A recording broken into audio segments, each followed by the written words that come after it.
Pooja? Yeah, sure, sure. So actually, if I could ask Amrita a question first, because she mentioned some of the figures, and I've read your book for research, so it's also an opportunity for me actually. Wanted to get your views on Saraswati before I kind of respond to the question in general, in terms of the goddess, the learning goddess, and vis-a-vis this kind of wife/mother figure, because she's neither, right? Yeah, I think within the Hindu pantheon, there's a very interesting array of goddesses and other female figures.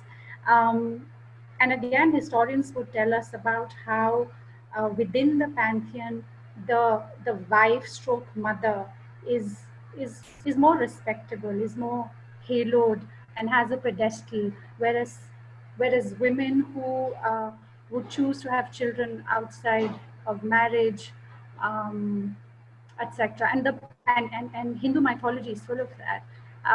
There's always a certain question mark around their intention, and the whole Madonna or the good bad binary comes into play. It can get very simplistic, although there have been attempts by people to rewrite and to sort of appropriate those very binaries, those essentials. But yeah, there's a whole mix. And Saraswati, I think, occupies a very, very interesting position, because knowledge and knowledge making and epistemology has always had a male stamp on it. So she goes there, but I'm not sure it's all the way down the line. Right. Just to the question, I think that I just want to say that we often see marriage and motherhood as we kind of club it together. And I know why we do that. It's because that's how that's the norm in culture. And there's in fact a specific order to it, right? One can't be before the other. That's frowned upon. But what I've kind of more like learned from life experience and writing a book on motherhood is actually that they're kind of cleaved off. And it's best that if we separate them. I mean, I kind of encountered this truth, I feel, in my research and my reading, and also in my interviews, where the two are necessarily not interlinked, actually. It's just that we kind of have this cultural notion where we interlink them. And for me, that was very powerful, because I do feel that motherhood as an experience is a very powerful feminist experience. That is how it is for me, and that is what I've tried to explore in the book as well. Whereas marriage, the institution and the whole, rigmarole around wife and everything that it means, I do feel, I mean, and we know this, is a bit of an artificial construct. I mean, literally a man-made construct. So it is problematic for various other reasons. And I actually found that this kind of does disservice to motherhood, is what I kind of felt, because of the clubbing of it. There's a very reactionary, it's a rage kind of reaction against motherhood as well, that often comes from like a feminist reaction, which I feel kind of does disservice to the whole experience of motherhood.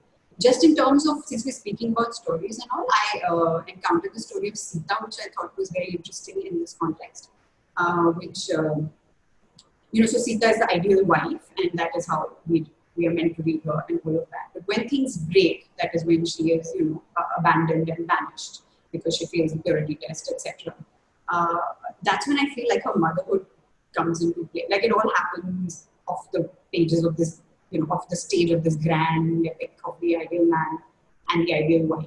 Her motherhood, I mean, she brings up her boys in the woods, so literally like backstage.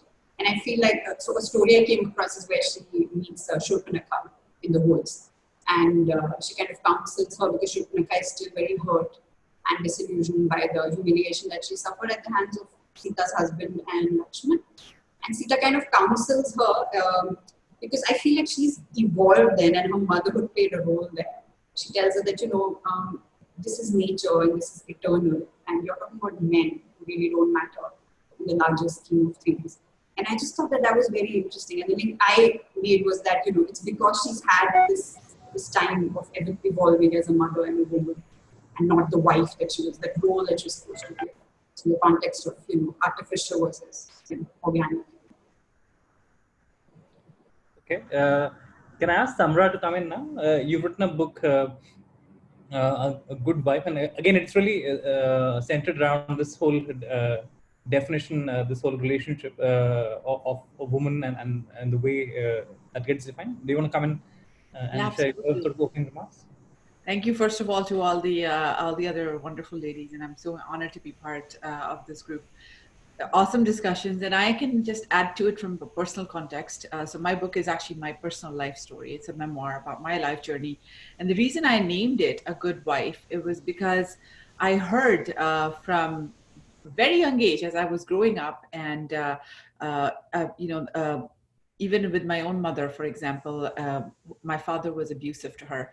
And a good wife stays quiet, a good wife stays silent, a good wife keeps the family intact. And then I was forced into marriage at the age of 16 with a much older man that I'd never met before. And during that time as well, like the marriage was oppressive, abusive. I wasn't allowed to go out of the house, make friends, pursue my education. And this was here in Canada. And, it was the same kind of narrative that a good wife stays silent, a good wife tolerates, a good wife keeps the family intact. And this idea of honor that is attached, that we as a society attach to a woman and her gender roles, whether it's as a wife, as a mother, as a daughter-in-law, as a daughter, as a sister, those are her sort of ideas of, or fragility of that honor is so strong that, if she's protecting everybody's honor in the palm of her hand, but she herself is not honored as the individual that she is. And that's certainly been a very strong theme in my entire life. And something that I've highlighted in my book is that instead of associating a woman's honor or her identity or her worth to her gender roles, we need to really move the dial and shift it to who she is as an individual, her goals, her dreams, her personalities, her various facets, and to remove this idea that all of you have mentioned, that a woman without these prescribed gender roles is incomplete.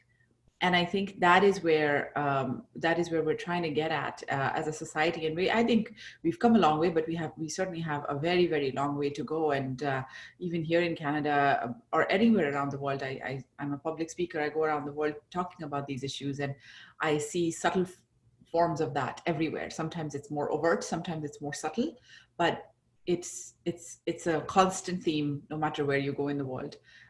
So it's all these baby steps that are contributing towards progress. Thank you, Samra. Thank you. We're starting off this panel on wife, mother, other. And the idea is to discuss and to open up the other roles that women might have in society that have nothing to do with being their functions of patriarchy. So just to get a handle, you guys have had a bit of a chat already. So I'm just going to introduce our panelists right now. We have with us Samra Zafar, who is an award-winning, internationally renowned speaker, best-selling author, and educator for gender equality and human rights. She's been recognized among the 100 top most powerful women in Canada, a top 25 Canadian immigrant, and has written a book, A Good Wife, Escaping the Life I Never Chose, as a national bestseller. Samra, I think you spoke a little bit about that right now. We also have Amrita Nandy, who is a researcher, writer, and activist whose work spans issues of gender, rights, and culture. Her doctoral work is a subject of her book, Motherhood and Choice, Uncommon Mothers, Child-Free Women with Zuban. It won a Fox International Fellowship at Yale, and Amrita's academic work has been published in national and international books and journals. We also have Kalpana Sharma, who's a veteran journalist, columnist, and author based in Mumbai. In 5 decades as a journalist specializing in developmental, environmental, and gender issues, she's worked with Himmat Weekly, Indian Express, Times of India, and The Hindu. And finally, we have Pooja Pande, who is a writer, editor, and TED speaker who heads strategy at Khabar Lahariya. She led First City as editor through the 2000s and is the co-author of Red Lipstick with Lakshmi Narayan Tripathi. Her anthology, If Mom's Happy, is featuring erotica featuring mums. And with her book Moms Speak, she's finally come to terms with her mother writer self. Okay, ladies, we are good to start now. So I'm just going to jump straight into the conversation. Our first question is about the coronavirus, because it's impossible not to talk about right now. So under the lockdown, there have been significant reports of women being forced into gendered domestic labor, more so than usual.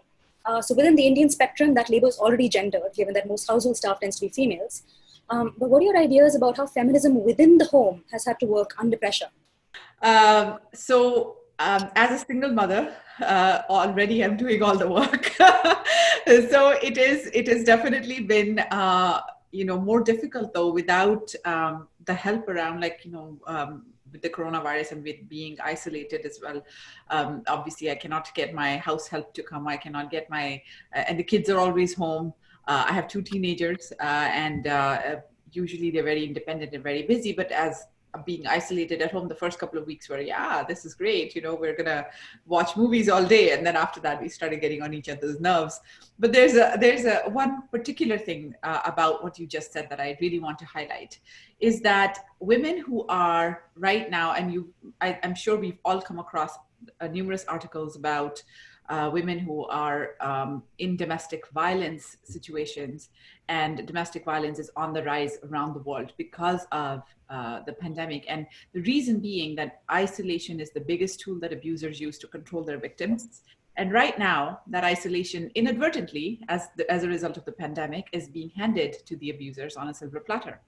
So as a woman who is already undergoing abuse and she's now living with her abuser, she doesn't get any reprieve because he's not going out of the house. He's not going to work. He may have even lost his job, or she may have lost her job. So she doesn't have access to the same kind of support networks through work, through friends and family. She can't just go and visit somebody.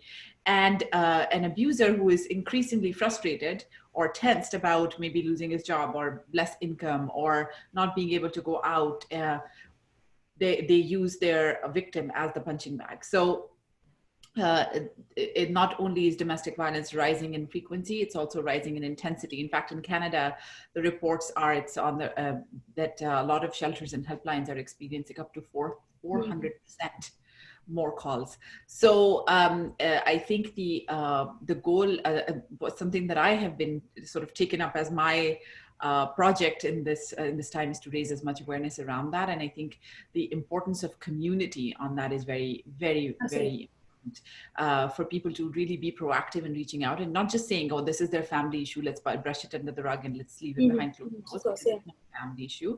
And also it's important to break the silence, because silence always helps the oppressor and never the oppressed. Of course. Yeah, I think that's really, really pertinent right now. We have so many women who are stuck in their homes, as you say, with their abusers. And in a lot of ways, the sort of society that we live in already tends to put so much of a burden on women that right now it's tending to get much worse. Amrita, do you think you could tell us a little bit about how labor in the house is being shifted, and whether you think the COVID pandemic necessarily is going to take us back in terms of gendered labor? Oh, just a minute, you're muted. You have to unmute yourself. Thanks. I'm not sure if there's a shift occurring. I mean, we'd all be delighted, won't we, if there was one such shift. But I think norms and normative ideologies just get into our bones, and they dictate how we lead our lives, the roles that we take on. So I'm not sure if there's a shift. But I do want to bring in a certain different tangent to it, which is class. I think when we talk of labor at home, staff, domestic workers, we need to texture this through the class lens. The working class woman has always been multitasking. It's for the upper class professional so used to having a housekeeper to run her house that this has been a challenge. So this, I hope, has been an opportunity for women and men in different ways and similar, to offer us a window to notice how household labor, especially caregiving and care labor, and the whole care economy has been running so invisibilized. So yeah, I hope this is an issue to talk about. And the other thing is that for men to be part of this care economy, to take on household work, we again need to go back to how norms have shaped and sort of challenge those norms. There's research that tells us how, including one that I was recently part of, that tells us of how men feel so ashamed or are embarrassed,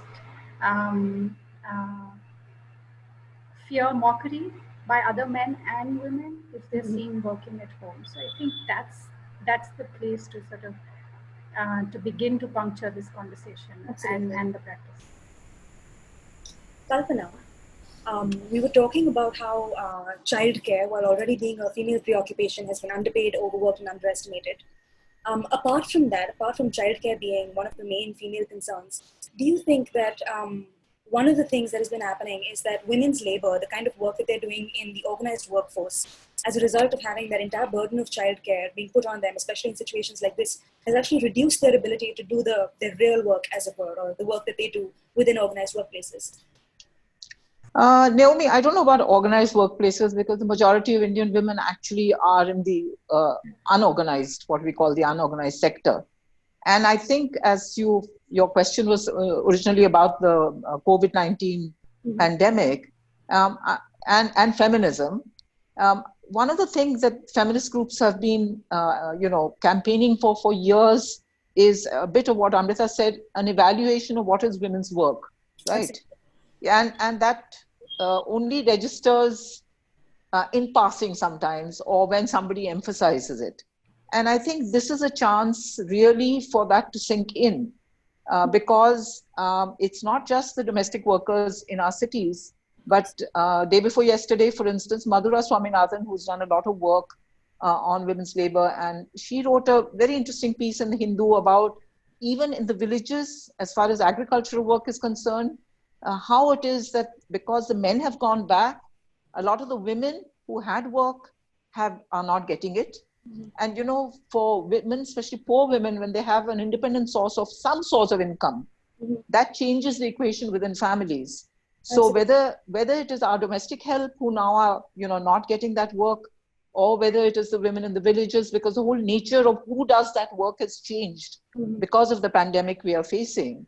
And the fact that men who would otherwise be in the cities are now in the villages, we have in fact on a very large scale a displacement of women from the economic sphere. And I think this is a long-term thing that we have to think about, but the consequences of it are going to be fairly long-term. And I think as a feminist, as somebody who believes that our job is to fight for justice in society, this has to be part of our remit. So we shouldn't reduce it to just how we arrange our lives, our own lives as privileged women. We must really continue to highlight this larger, the silent pandemic, of course, of domestic violence, but I would say the much larger displacement of women's right to work that is taking place as a result of many of these processes that have set in place because of the pandemic. Absolutely.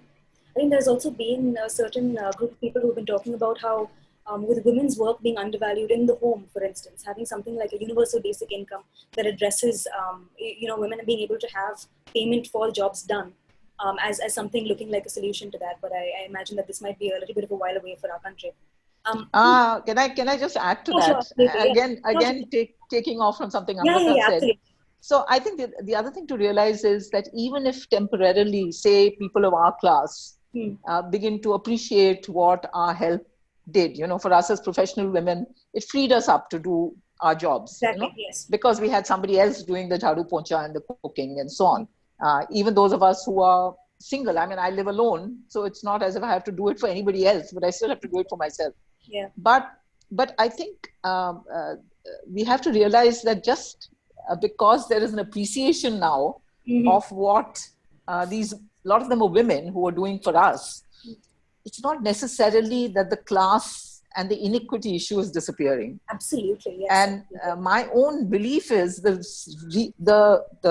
day that this pandemic vanishes, whenever it is, or reduces, it's going to be back to square one, because I don't see around me any shift in people understanding the reasons for the inequity in the society, in our societies, the reasons that we continue to pay so little for people who do so much work, which we have now realized. I'm talking about India, urban middle class, and a passion to see that this sort of thing doesn't continue. I don't see it around me in the conversation I have.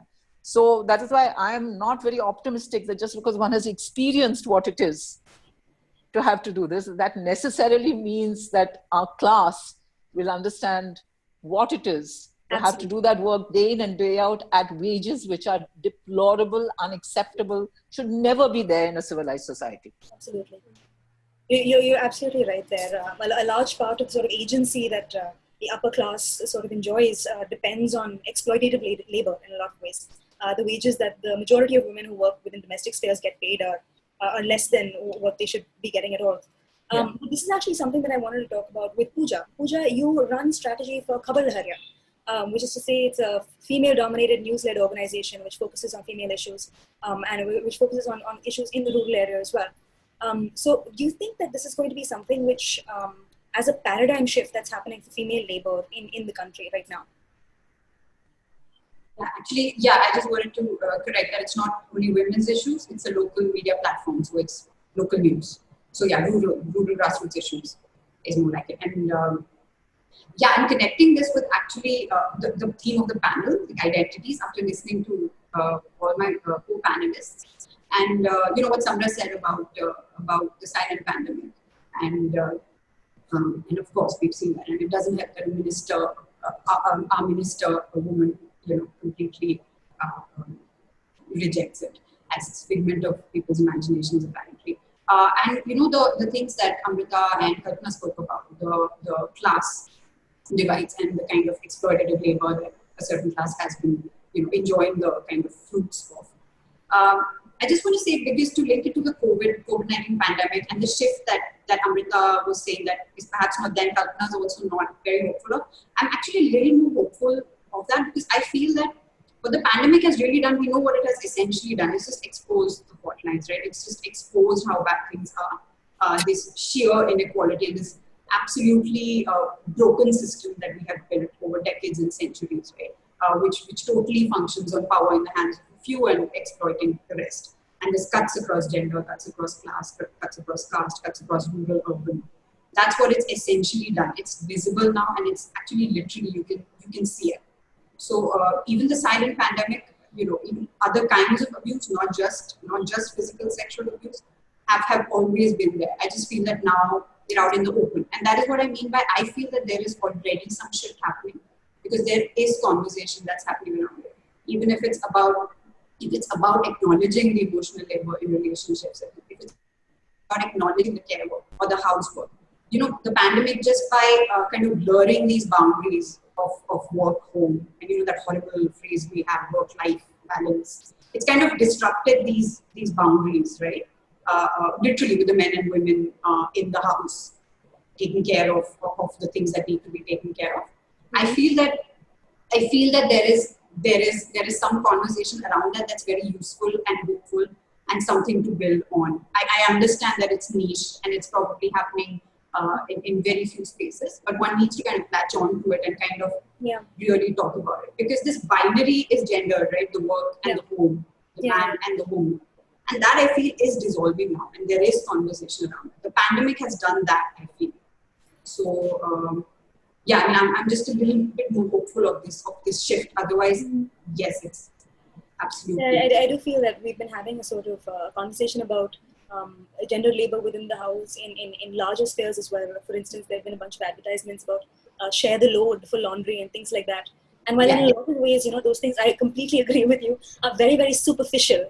They're speaking to a sort of idea rather than hinting at an actual reality. The fact that it's entered the public domain as a conversation when advertising as an idea has always been, like you have a certain amount of household stuff aimed towards women, that kind of thing. It is some sort of a movement in some direction. There's interrogation, I feel. Like there is interrogation now of the power structures, even if it is in small ways happening. Yeah. And, not just in culture. Yes, share the load for absolutely. And, when somebody puts up a tweet saying that, but what does it mean? It's easy to be cynical about it. But I do feel that there is actual interrogation also happening now of power. I mean, it's happening globally. It's happening with what Facebook has had to do. It's happening with Black Lives Matter. And I do feel it's happening in India also. Absolutely. I mean, that should be something that gives us a little bit of hope. And it brings me to a question that I think I marked out for a little later on, but this is, it's really relevant right now over here. So right now we have this idea that gendered labor is something that can be, maybe the boundaries are blurring. Maybe it's something that people are being interrogated, they are interrogating within the homes as well. But fundamentally, the idea of women's labor being home labor has been a part and parcel of patriarchy.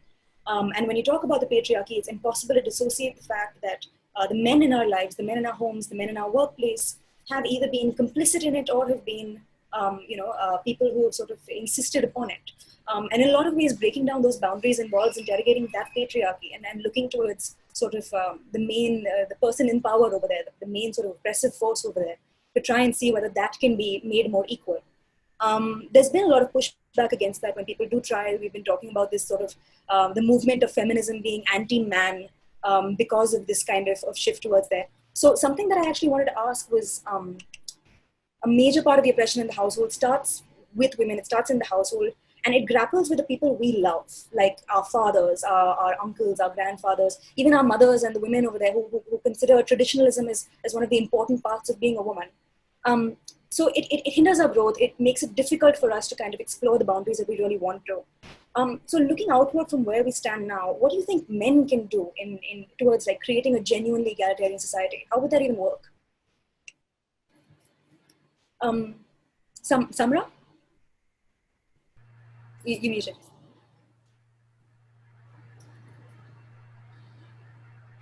Okay, yeah, sorry, I was on mute. That is an excellent question, Naomi, and I talk about it in a lot of my work. Is that if you're just going to address the women aspect of things, we're only addressing half of the problem. In fact, not even half. Like, it's only one side of the coin. So whether we're talking about gender-based violence, or we're talking about the gender wage gap, or we're talking about the health inequality for women, or whatever, we have to have very, very strong male allies in the fight with us. Otherwise, we're not going to be able to address any of that. So, even I was having this discussion yesterday with a friend of mine that, when we say women were sexually assaulted, well, they weren't just sexually assaulted walking down the street by any, like, somebody sexually assaulted them, right? So we have to take the way we talk about these things from passive to active. Men are abusing women. Like, even right now, a lot of women are being affected by domestic violence. Well, they're being affected because men are inflicting domestic violence upon those women, right? So we have to put the responsibility with men. We can't just say, oh, we need to, like, of course, definitely as women, we need to be stronger. We need to be aware of our rights. We need to be more vocal about our stories. We need to, like, break the silence on those things. But we absolutely have to have strong male allies. Otherwise, we're never, ever going to make any kind of sustainable progress. And I think, there was a very recent article in the CBC, which is a national media in Canada, by a man who is a very, very good friend of mine and a fellow activist in the gender-based violence space. And he wrote a letter called Dear Men. So he wrote a letter to men, and he said, we need to move the narrative, like, mostly you hear, oh, not all men are abusers. There are good men out there. But if you are complicit, if you're silent, then you are basically okay with what's going on. So we need to shift the narrative from not all men are abusers to no men are abusers. And that is going to require men who speak up, who don't just, I don't do this. I'm not an abuser. I'm not, I'm not beating up my wife. I'm always, like, doing half of the household chores. Well, then what are you doing to actually speak about it? How are you addressing locker room talk when you hear it around you? How are you challenging, your colleague who is talking about stalking his ex-wife because he's upset with her?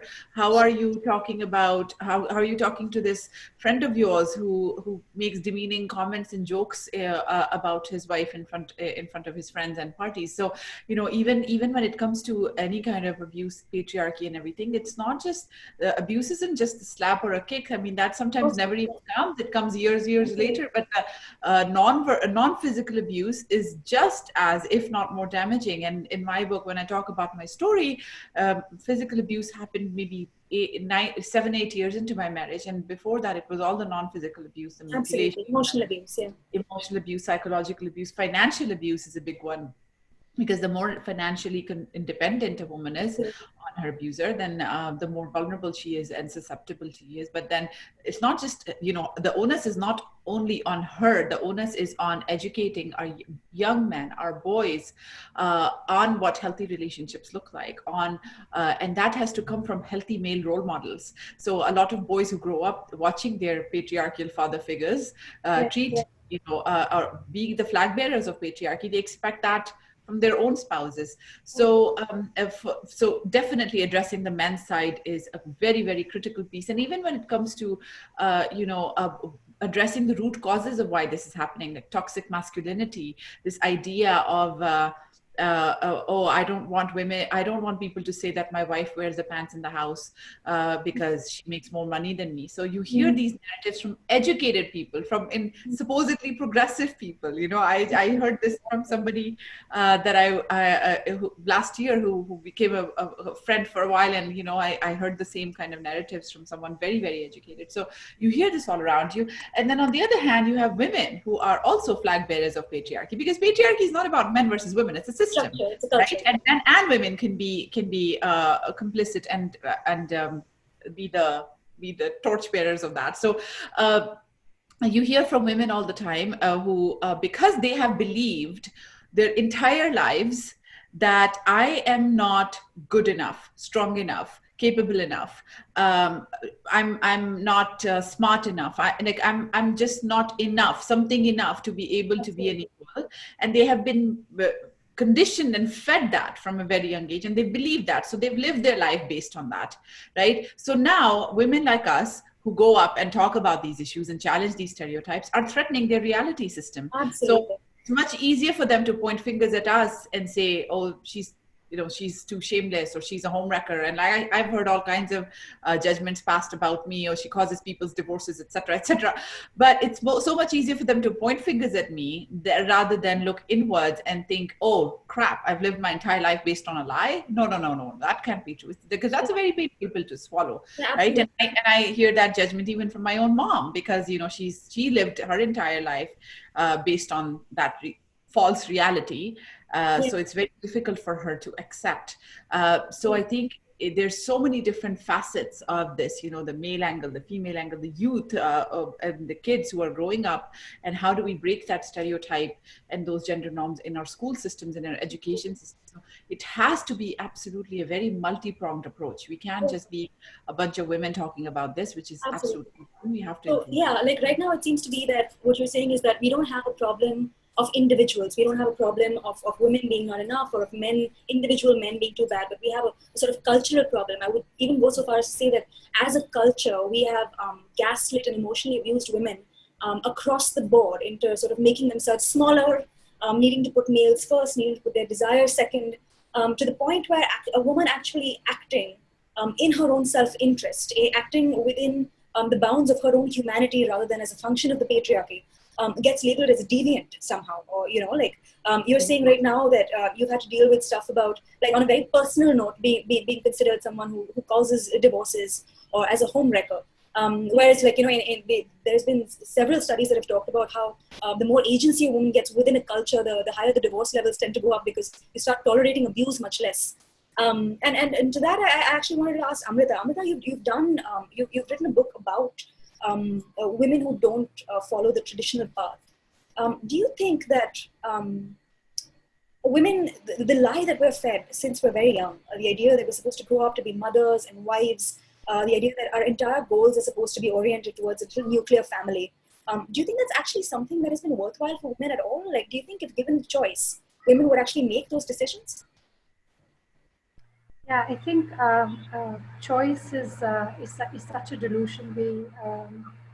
There's the lie that you mentioned, Naomi, and then there's the choice that some of us think we have. There is a choice, but I think the use of the word seems to suggest that there's like a whole assortment of options for us to choose from. It's essentially an unfree world. These are unfree lives. We don't even make the choice to be born. But yes, there are women in my work, in my book, essentially, is a story of women who pit themselves against these very quintessential narratives that conflate womanhood with motherhood. That to be a woman, you must be a mother. That's your primary role. That's your primary service. So there are women out there who would challenge the mandate, the imperative to be a mother, or tinker with or disrupt the narrative around who's the real mother. So, biological determinism. So I've spoken to women who are adopted mothers and who choose to voluntarily adopt, not because there was a physiological or a biological condition that compelled them to adopt. No, women or couples who choose to adopt. And these are very interesting narratives because motherhood is so haloed, and these are insurgents, as it were. These are outliers who are standing outside motherhood and mothering and saying, look, we have sort of alternate ways of being and doing motherhood, of emptying motherhood of its normativities, of its naturalization, of its very essential ideas. In fact, the whole thing of calling a woman who's not a mother a non-mother, so the non gets attached to the mother. Exactly. That itself, I think, is so revealing. So some of us choose to call ourselves child-free and not childless, to say that this is a positive, very liberating choice. But I also want to, Naomi, if you allow me, I want to go back to the earlier conversation about men in the family. I think if we were to leave it all to individual men and wait for them to realize or to see through the construct, the fabrication of gender, and therefore how household work should be equitable, etc., I think that would be a really, really long wait. Like, yes, we wouldn't till the cows come home. We should not absolve the state of its responsibility. And I think we're living with a state that's very clearly heterosexist. I want to give you a small example. The childcare leave. The government of India introduced this in 2008. And the childcare leave is for all female government employees. It's for women who have children under 18 years of age for a maximum period of, I think, 730 days, almost 2 years, and you can take it up in batches. And the government notification said that the women employees can take it for times when children are sick or have examinations, etc. Now look at this, not fathers.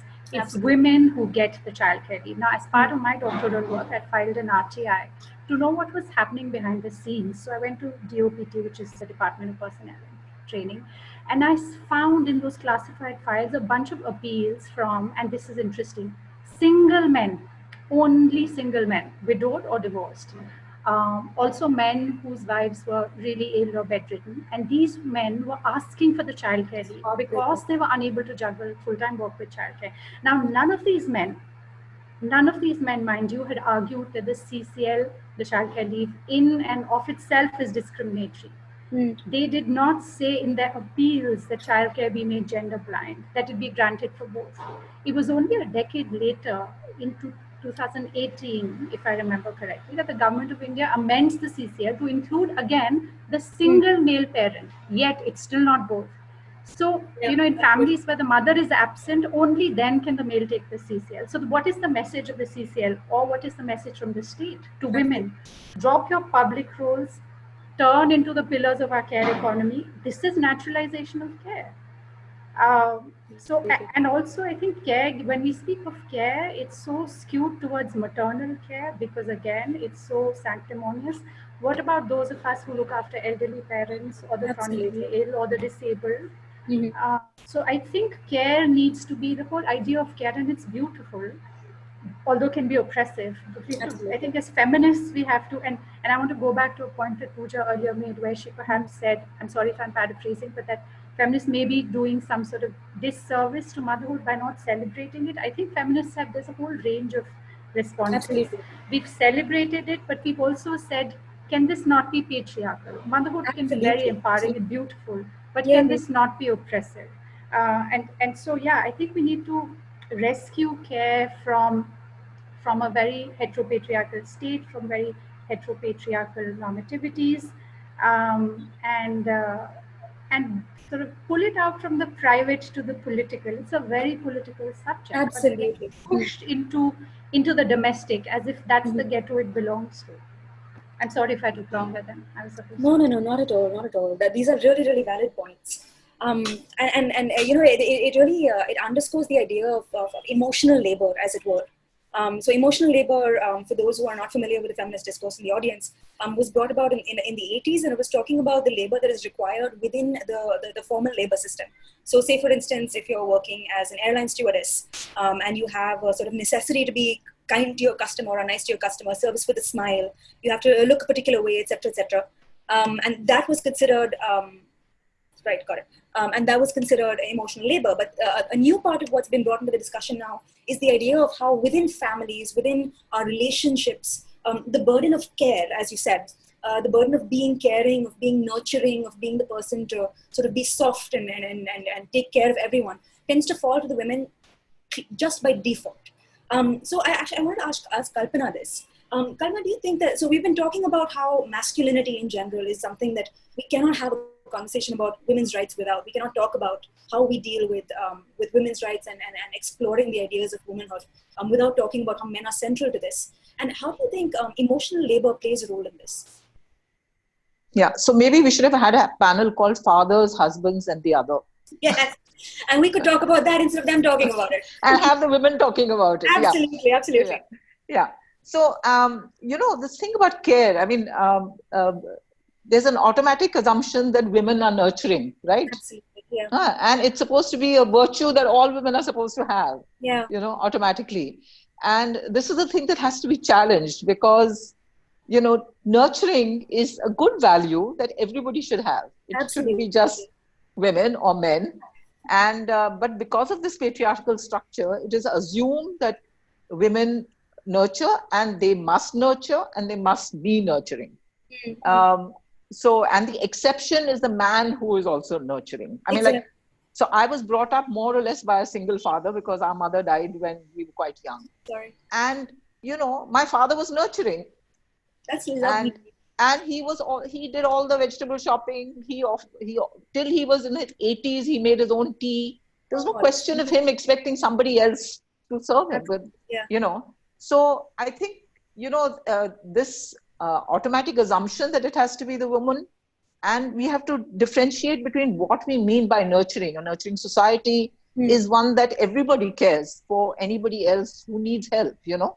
Absolutely. So if it is a helpless child, if it is a disabled person, if it's an elderly person, it's everybody's job. It's everyone's responsibility. To actually, it's not the job only of the women. Yeah.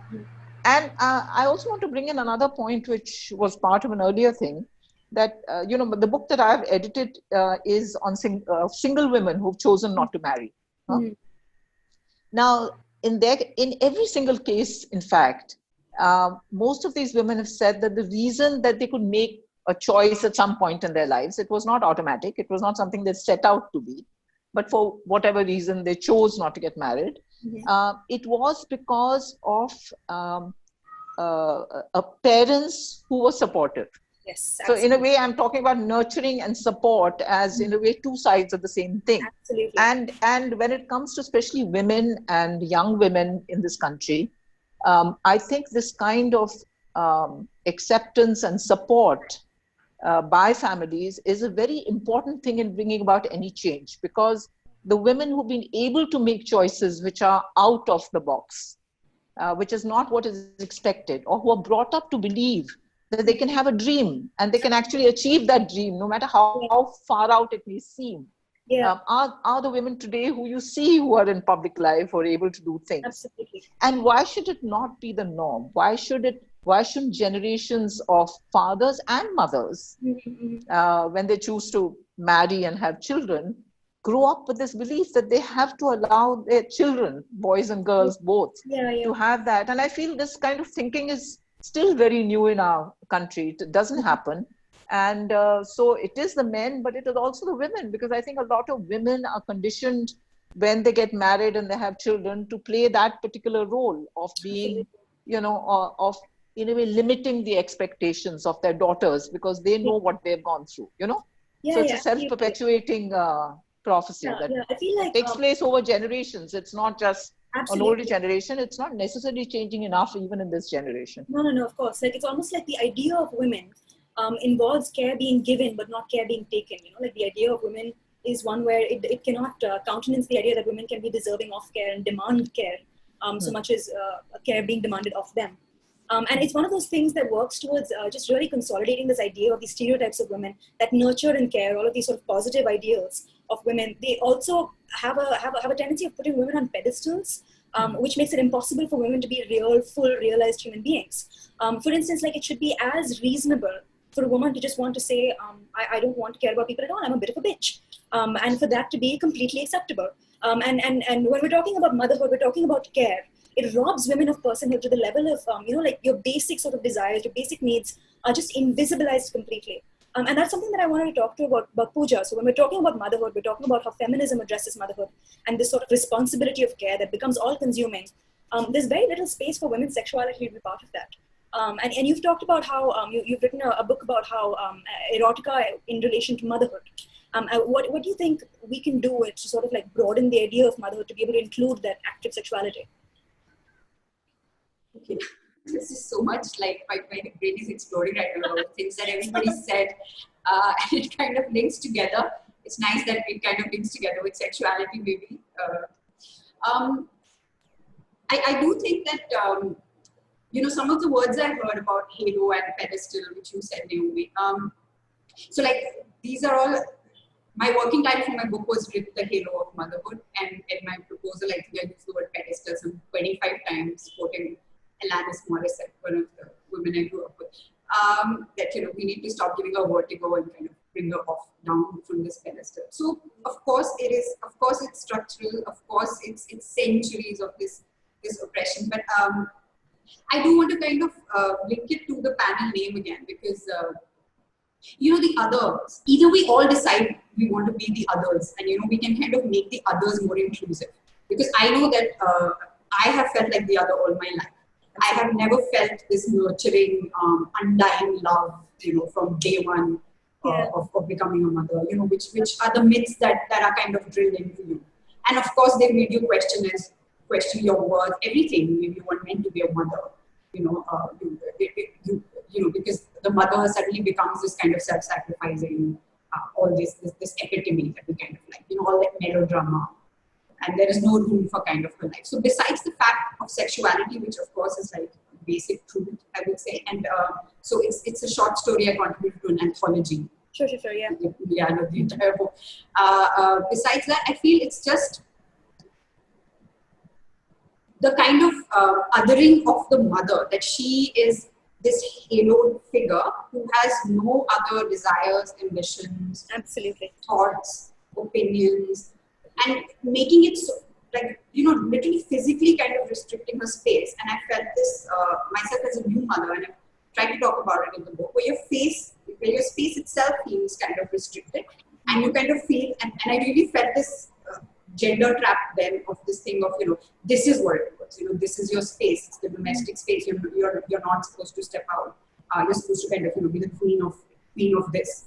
And I've never, it is just never something that has appealed to me. It is just never something that, and that is, I think, what I meant, Amrita, by kind of the disservice, that, that's what we've grown up with, and so we are always ready to shun it. I know that I did it like all my life, because you feel that it comes with all this oppression, and it comes with all this self-sacrificing, and it comes with all this. Whereas you can build your own kind of motherhood, just like, your own kind of womanhood, your own kind of personhood. And just to the men part, because I do feel that, that's the other place we other, because now in this new kind of narratives, what we do is, for instance, not all men. I've always found it problematic, because that means that the ones who are these not all men, these few good men, they have the moral high ground, right? Absolutely. And they have the moral high ground that they occupy with us feminists or something, right? Whereas, I don't know, I feel we need to be more inclusive. And I think I read Eve Ensler who said that about the Me Too movement, that, we've been calling out the men for very long now, and it's time to call them in. I think it's Eve Ensler. And I think that's something also that I want to say, that, because the men have always had this life that is away from home or away from their children, or they're not supposed to it's not their primary concern. We know that that's not the truth. I mean, all around us, our own fathers. I mean, I could go on with the number of men, and Amrita's story about how the childcare leave is just so illuminating, how the problem is so systemic. Absolutely. But I think something that's important to keep in mind here is that it's not about, when we're talking about the not all men situation, it's not about individual acts of exceeds expectations kind of partnership and fatherhood, so much as a sort of... it's like the hands-on dad. One pet peeve I have is that the dad is hands-on.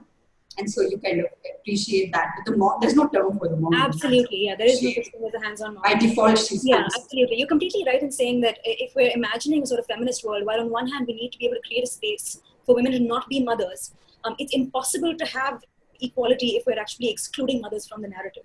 It's impossible to have that equality without also making sure that we have a society which allows for women to work, have the same kind of support structures that they would need. Even if it involves equal labor from men, or with the state taking more of a major role the way they do in Europe. So I feel like that there is a very, very keen sort of like a thing to keep in mind, that when we're talking about feminism and motherhood, we do need to keep that in mind pretty critically. Though perhaps that's something that another panel might be able to address in a bigger way.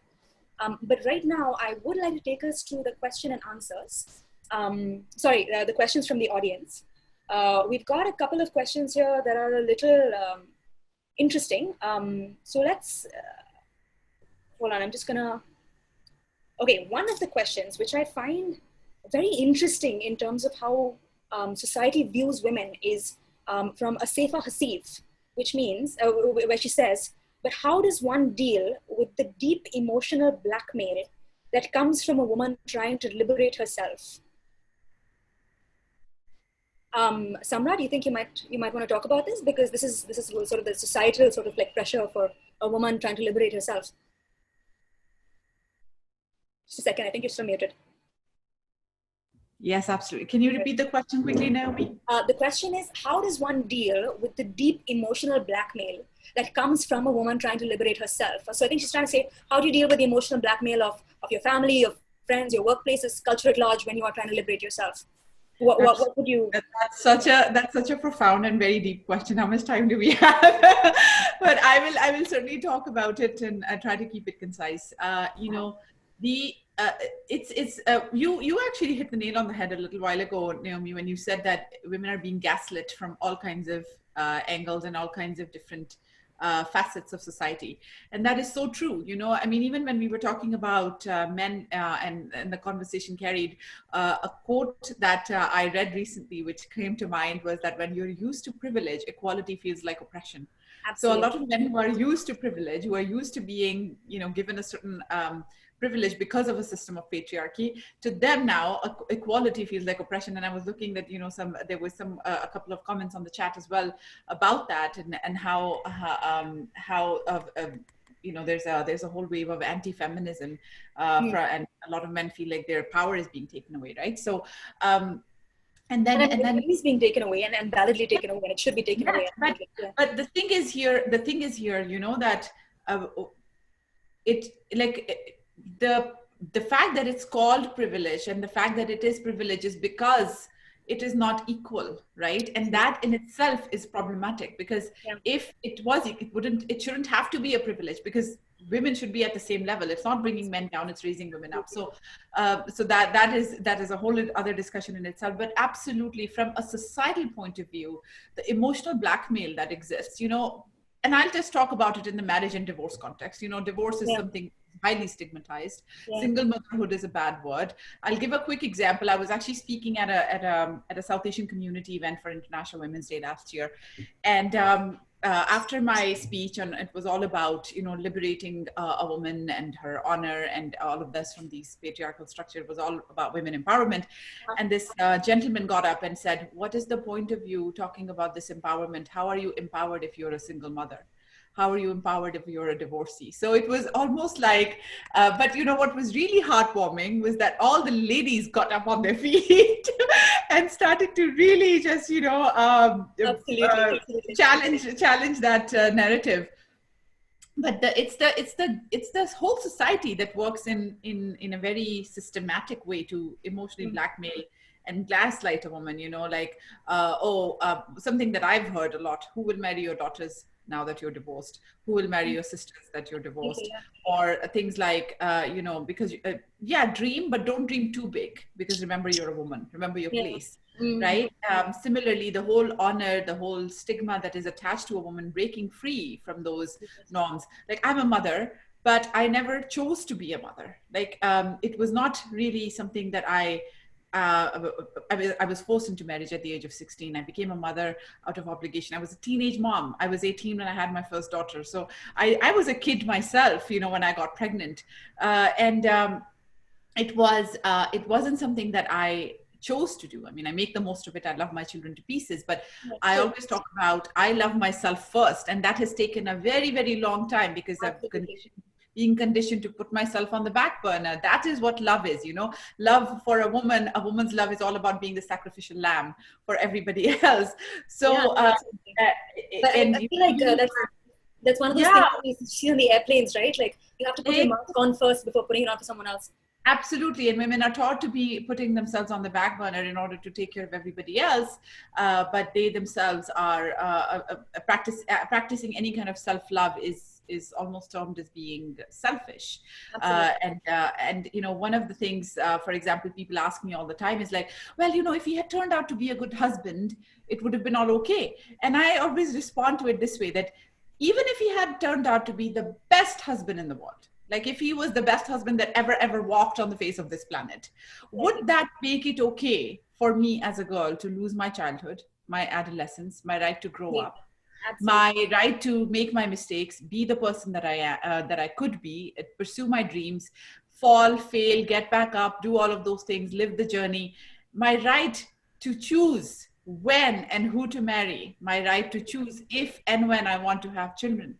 You know, so is the sole purpose of a girl, of a woman, is simply to find a good husband? Or you know, is it simply to attach herself to a traditional gender role, and is she simply incomplete, you know, if that doesn't exist? You know, so many women from all over the world keep reaching out to me, educated women who are facing that pressure from family members. No, don't divorce, don't leave, because it will bring shame. So it's a whole, I think, you know, violence against women is a universal issue. I always talk about that. But there are a lot of intersectionalities.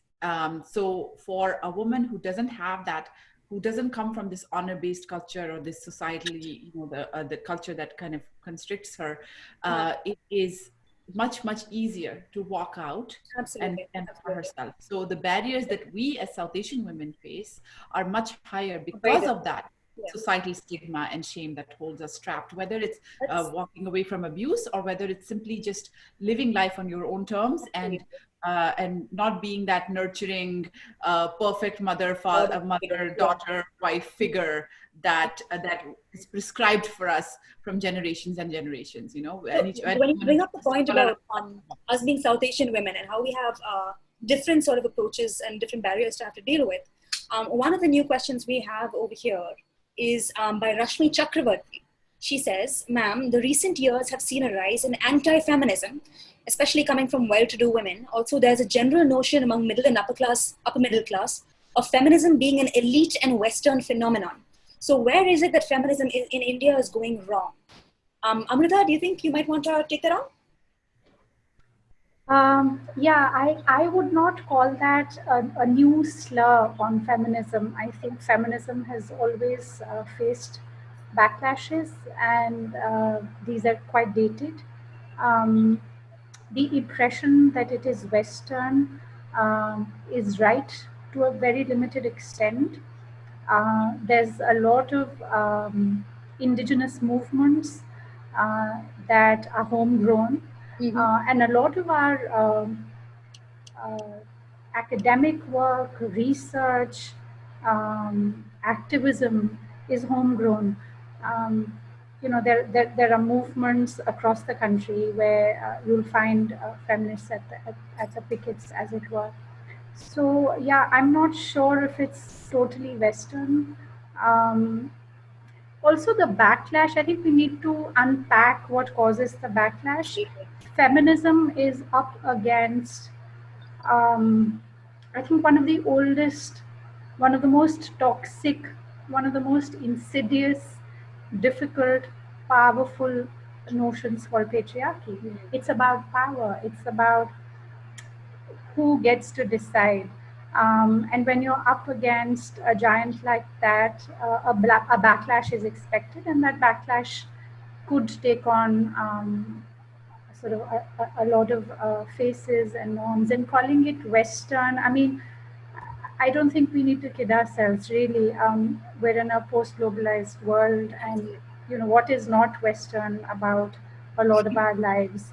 Somehow we have no qualms about that sort of Westernization, but feminism always gets picked for its supposedly feminist roots. Absolutely. That's a bit unfair. Yeah, I think perhaps the question doesn't need to be whether or not feminism is Western so much as is it really relevant about whether or not it is, like do Indian women or South Asian women not deserve rights regardless of where they come from. But interestingly, I feel like we might be getting a few bad faith questions out here. But one of them is interesting, and I think it's something that we can rephrase or rework to be able to talk about things we really want to talk about. So the question is from Vijay Lakshmi.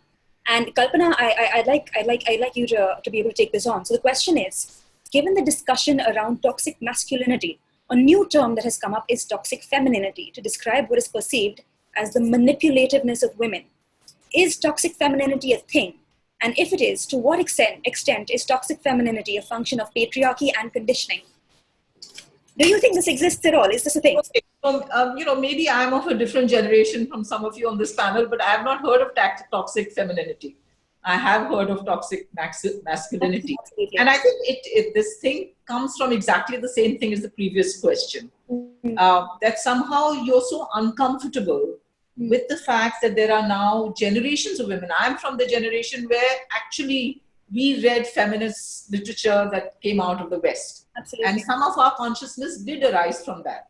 But we process it within our context. And we took our battles forward, including those of us who write, based on what is in our society. And that is why feminism, as it is in India, is rooted in the Indian reality. That is why, as Amrita said, there are groups that have, whether it's the Adivasi groups, whether it's Dalit women who are fighting, whether it's a group like Pinjara Tod, for instance. Absolutely. I mean, what is Western about these groups? They are Indian. And that is what makes a lot of men and even a lot of women uncomfortable, because it is not just about women's rights. Many of the struggles that women's groups have had in India right from the 80s has been rooted in social justice. Absolutely. They have not been only about me as a woman and my right and my empowerment. It has been what is it in our society that has to change. Kalpana, I actually wanted to build on this question because I think we might be covering ground before. So when we're talking about something like toxic femininity, something that we've been discussing recently within the sort of discourse of feminism is this idea of white feminism or Savarna feminism, where women of a particular class and of a particular privilege have taken a sort of capitalist feminism forward, where the idea is that, the idea is that you want all the privileges that men have had, not to break the entire idea of privilege to begin with. So you were talking especially about the kind of work that we need to do towards expanding our consciousness of feminism to embrace like more women in India. So do you think that's something that we have and that exists, and what do you think we can do about it? This idea that feminist space is occupied by people who are elite in India. I really think that is, it depends. I mean, if you talk only about the media, then of course it's true. I mean, but that is a fact of life also. The upper caste and privilege are dominating. Yeah, exactly. I mean, even this panel, we don't actually have any representation. That's absolutely true. But I don't think that discounts the fact that there are people there are Dalit women who have been fighting on this right from the mid-80s. This is not something that came across now. Absolutely. The whole issue of Dalit issues within feminism was raised in the mid-80s. Muslim women talked about it in the mid-80s with the Shah Banu case, So there's a history to these things. It hasn't led to enough change, I agree with you. But if you compare what was happening, say, in the early 80s to today, I think there is a sea change. In the manner in which feminism and women's rights are being articulated and the people who are articulating it. Absolutely. And I think just because a few elite women do get access, and they will get it anyway because they are elite, because they have the power. That's what I wanted to question. The whole of the movement. No. And Do you what is happening in this country? Do you think that this particular group of elite women who sort of tend to dominate the discourse around feminism, do you think that we have a responsibility to be able to pass the mic, as it were, to be able to bring in more people who may not have these privileges into the conversation so they can tell us what's actually going on rather than us having to be the mouthpiece for those women? I mean, for instance, in this panel, definitely I do think that one of the articulate Dalit feminists should have been here. And I think that would have given a very different perspective to all these issues that we talked about. Absolutely, yeah. So I think that is a conscious choice we have to make, because it's automatic otherwise. Absolutely. The people who have access also talk, and therefore they get, further access. But I still want to say that I think, this is a very disingenuous thing. Absolutely. To posit toxic masculinity and toxic femininity. Absolutely. There's no correlation. It's not equal. Not an issue. I mean, the thing is, the majority of Indian women still are fighting for something so basic. Well, what on earth are we talking about, this toxic femininity? Absolutely. I mean, who are these people? Who are these women? I'd like to meet some of them, No, I mean, I feel like this is something that's been, it's a variation on the theme of being too shouty, the shouty feminist, the bra-burning radical. So this sort of like toxic femininity comes from a long tradition of that kind of bad-mouthing. Naomi, bra burning is what my Buddha generation had to deal with, And somehow we're still wearing bras. It doesn't make any sense. I think, Naomi, it's again the dichotomy. Like, can't we just say toxic behavior? Like, once again, why is there a gender binary to this? Toxic masculinity, toxic femininity. I mean, maybe there are toxic behaviors. There are toxic people. And maybe I'm toxic one day, and one day I'm extremely compassionate. No, of course. But I mean, I think what we're talking about over here is the idea that just to that question about toxic. No, absolutely. It's such a buzzword. Really interesting, because there are so many different ways of sort of addressing this as an idea. There's so many different understandings of this. But I think what we're looking at over here is, when we're talking about toxic masculinity, is a sort of cultural burden that we all have had to deal with. Every single woman on this panel will have been sexually abused at some point, will have been touched inappropriately, will have had to deal with men saying inappropriate things, will have had to control them. But will every single man on this planet have had to deal with that kind of behavior from women in their lives? Have their lives being circumscribed as a result of that? I think that's the overarching theme of what we're discussing. Yeah, it's this lack of imagination, I think, where it's this one paradigm we're familiar with, and we kind of like to copy paste it across. So the definition of power has come from patriarchy, and that's mostly been men and capitalism, and so we kind of appropriate that to then the women also, because that is how we understand power. Yes. Whereas power can be in different ways. Well, I mean, it can be in different ways, but in a lot of ways it also is very sort of like the social structures that we have right now and the way that power operates within them. It does have like unidirectional flow of going from. That is the system we built. Yeah, yes, exactly. But I take your point in being able to imagine a system differently. So actually, we have 10 minutes left, so we don't have a lot of time left. So I'm going to have one last question from here. This is the big question of all time. I think feminists from all generations have been grappling with this. I've been told it's just 5 minutes left, so we have to deal with this big question in a very small way. Is there any way of raising awareness of issues which leads to genuine change? What can we do to actually make all these ideas we have come true? Okay, so everyone gets one sentence, okay? Because we have 5 minutes and we're going to have to deal with it. Okay, Samra, you go. I think in one sentence, I will say we start with youth. I think that is. Could you say that again? Yes. We start with youth. We start with our young people. Absolutely. I think we need to have this education built into our school systems and our educational systems. We need to be teaching children about empathy, about respectful behavior, about breaking down these gender norms, especially for children who are not seeing that kind of equality and empathy at home.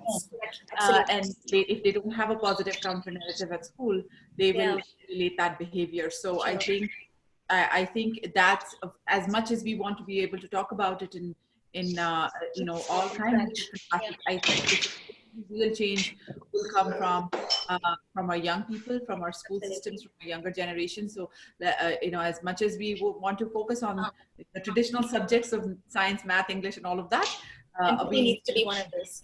Human education and empathy. Absolutely. Okay, Amrita, you're up. What do you think we can do to change the world?